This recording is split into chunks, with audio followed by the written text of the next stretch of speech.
principale caractéristique du senseur inertiel MEMS, c'est le M de MEMS, ce micro. Donc c'est des objets qui vont être de taille non pas micrométrique malgré tout, mais millimétrique. Donc un exemple de taille est illustré par cette puce qui est une puce de gyroscope. On a une puce qui est de l'ordre de 10 mm en termes de dimension. Cet objet remplace la génération précédente de capteurs qui est illustrée ici. Le futur objet va peser environ 5 grammes, celui-ci pesait 50 grammes. Et la génération précédente était encore plus grosse, donc 500 grammes. C'est la rencontre de deux mondes.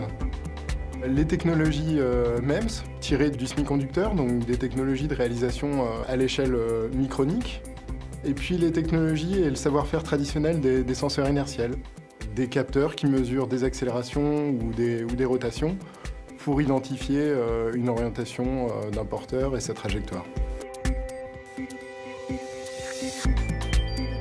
La partie innovante, elle est vraiment au niveau du cœur de la cellule elle-même, hein, avec une cellule qu'on a réussi à amener à un niveau de stabilité très élevé. Hein.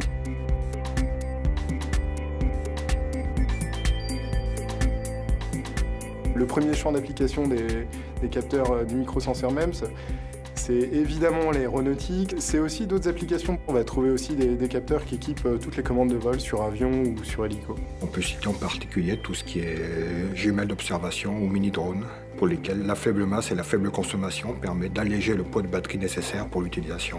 C'est vraiment un travail d'équipe, où chacune des compétences, hein, la réalisation, la techno, le process, du côté Colibris, la compréhension du besoin, sa modélisation et le développement de l'électronique qui va avec, toutes ces compétences, elles doivent être rassemblées pour faire un capteur performant.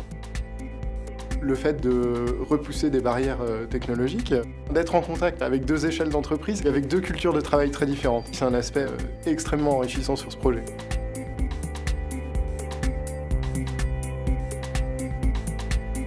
Ça amène une révolution dans les performances de mesure, qui sont tout à fait hors normes, dans la taille de l'objet, dans son coût de fabrication qui devrait être très faible, et dans la réduction de la puissance électrique qui est associée à son utilisation. Donc ça permet de l'intégrer dans des équipements qui sont très compacts. Cette nouvelle architecture nous offre la possibilité de faire un pas significatif par rapport à l'asymptote de performance observée aujourd'hui.